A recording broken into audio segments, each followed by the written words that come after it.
My upgrades are invincible. Rewrite, Fantasy Fiction by Azazyel. The back streets of Orario, especially in the alleys, were a hellhole of crime and desperation, with the inhabitants that weren't worthy of joining a Familia congregated to be miserable and take said misery out on others.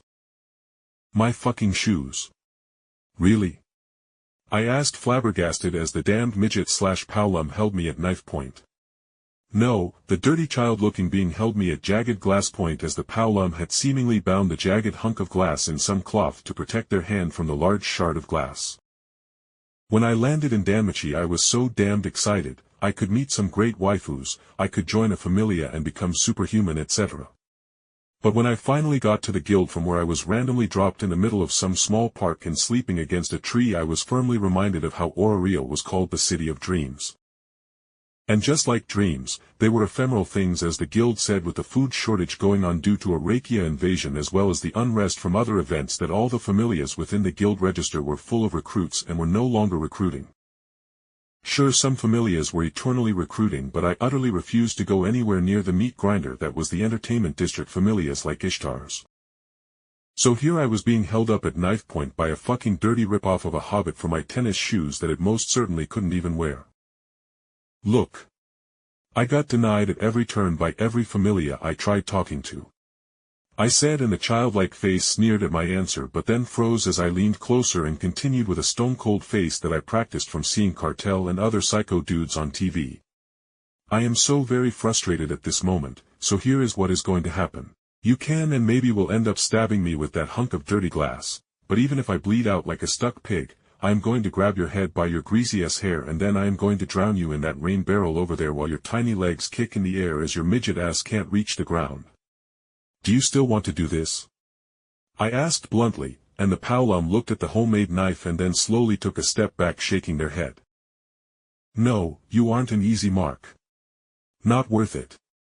At their words, I blinked as it came out distinctively feminine, but with the pallum's thick jacket and clothes, I previously couldn't tell what gender the pallum was, though it made little difference to me. Then get out of here, I said tiredly as I leaned up against the wall of the alley and cupped my face as I tried to figure out what I was supposed to do. Are you new to Orario or something? This is Soma territory. You should get out of here if you don't want to get shot by some junkie with a bow so they can loot your corpse easily, ha ha ha. The pallum said, laughing at the thought as she slinked back deeper into the alley, making me sigh, and then after a moment of thought, I decided to just say fuck it. I was special enough to get iced. I don't need to get my fucking hand held, I thought with mental fortitude and spite more than anything filling my heart, and as I reached outwards I felt a heat within my chest, and as my hand took up a wooden pole that probably belonged to a broom or rake, making me realize what my cheat was. The sum of many is better than one combined to infinity, I muttered as I seemingly unlocked my cheat that did two things, being a small pocket space about 3 meters squared that allowed me to fuse the stuff within the pocket space with the objects being forcibly combined into something better than the sum of its parts.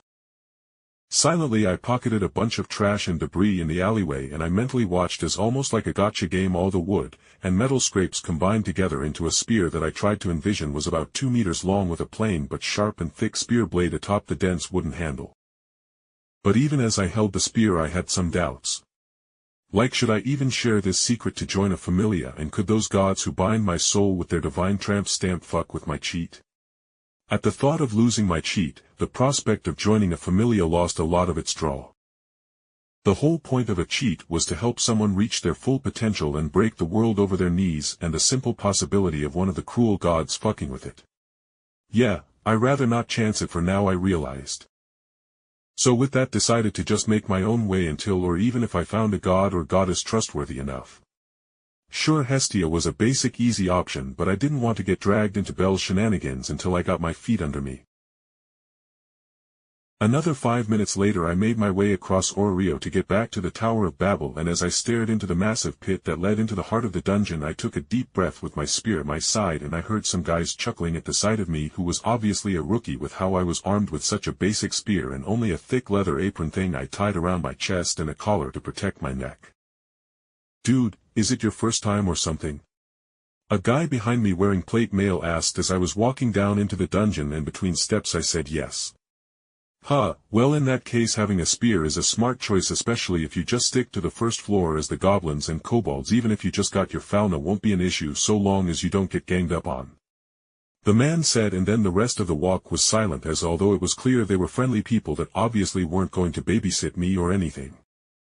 Coming into the first floor of the dungeon, which consisted of rather thin tunnels that were like 5 meters wide and a bit taller, with soft blue glowing lights dotting the walls, I separated from the trail of adventurers going deeper into the dungeon as I went into one of the side tunnels while marking on some paper the direction I was going so I didn't get lost.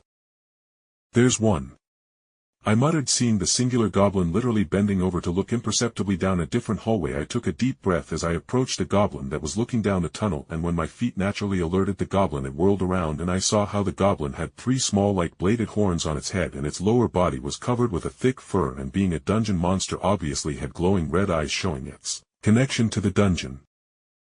The goblin screeched at me and then sprinted at me with its thin-fingered hands raised as it leaped at me, with its short 4-foot-tall frame with its hands closing to obviously go for my neck. But the goblin was, to put bluntly, stupid as fuck, as even as it brainlessly charged at me with only the intent of killing me, I just had to angle the spear so it would ram into its own chest into the spear.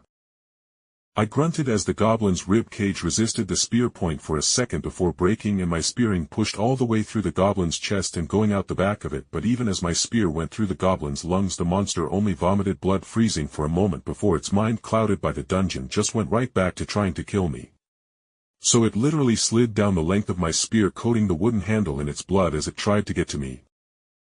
But a cracking noise rang out as I smashed the brick I had in my pocket space into the goblin's face, and I both heard and felt its nose give way under the weight of the brick with the force of my hand added to it, and then as the goblin reared back with its eyes blinded by tears at its smashed nose, I held the brick by the sides and slammed it into the goblin's throat, and once again I felt bones and cartilage give way under the blunt force of the brick. Finally, I managed to pull out my spear as the goblin held its neck as it couldn't breathe with its windpipe smashed, and then with a grunt I stabbed the goblin straight through the eye, making it flail for a second before dropping still with the occasional shudder as its monstrous brain kept it active for but a couple of moments before stilling. For a whole minute, I just got my breath back as I realized how that goblin, even being only like some 4 feet tall, was strong for its size. No wonder they said that dungeon goblins could kill an adult that was caught unaware. It was as strong as a good-sized human teenager, but with it having zero care for its health and had all of its strength, unlike a human body that naturally limits it. A simple goblin was actually as dangerous as a rabid wolf or something. Then as I stared at the corpse of the monster and took in its bare form and ignored its genitalia, I took a breath as I was momentarily lost on what to do. Should I cut open the goblin for a monster stone worth damn near nothing? Or... Wordlessly I dumped the corpse of the goblin into my pocket space with my spear, and then with a thought I combined them, and the spear came out with the head of the spear becoming a tri-pointed blade similar to a goblin's head, along with the handle of the spear becoming covered in the dense fur that covered the lower body of the goblin, and I realized that the rough fur gave the spear an even better grip.